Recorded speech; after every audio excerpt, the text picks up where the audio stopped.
কেমন আছিস? আগে এই চাষা বাসটা নিয়ে ভিডিও করলাম, কত কষ্ট এই চাষা আসতে পারলাম। তো চাষা থেকে একটু গল্প শুনবো, চাষা কি।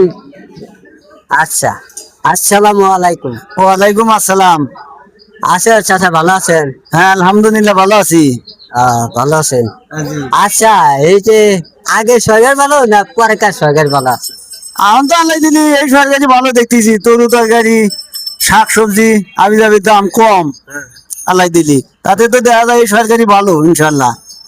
কেমনি ভালো হলে তরকারি ঠিকই কম, ঠিকই তোমার মানুষে তোমার কেরাসিনে তেল বাড়াইতেছে না, তোমার তোমার কারেন্ট বাড়াইতেছে না, এরকম ই জন্য না। তেল পাওয়া যাইতেছে না, এখন যে দেশ থেকে তেলটা আনি হ্যাঁ। ওই দেশে মনে করো যে গন্ডগোল বোম ফুটাইতেছে, ওই দেশ থেকে তেল আসতে পারতেছে না, ওই কারণে এখন এই সরকার তেল আনতে পারতেছে না।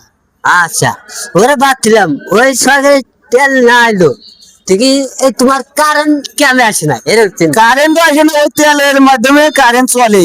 কারেন্ট যদি মনে করো যে এমনি চলে না, তো ওই তেল দিলে কারেন্ট চলে, না হলে না চলে। ওই জন্য সংকট, কারেন্টের সংকট ওই জন্য। আচ্ছা, বললাম যে কারেন্টে মানে যে কয়লা পাওয়া না, এই কয়লা চলে কি কারেন্ট গ্যাস কি আর চলবো না নাকি ইয়াবাই থাকবো? না, চলবো, পরিবর্তন আল্লাহ আলী সরকার ইনশাল্লাহ করে আলাইবো। আমার জানা মতে পরিবর্তন করে আলাইবো, কারেন্ট আল্লাহ দিলি কয়লা টয়লা আইনা কারেন্ট দিব। অনেক ধন্যবাদ। সবাই শুনলেন চাষার কথা শুনলেন, তো ভিডিও তো ভালো লাগে, সবাই লাইক শেয়ার করে ঠিক আছে।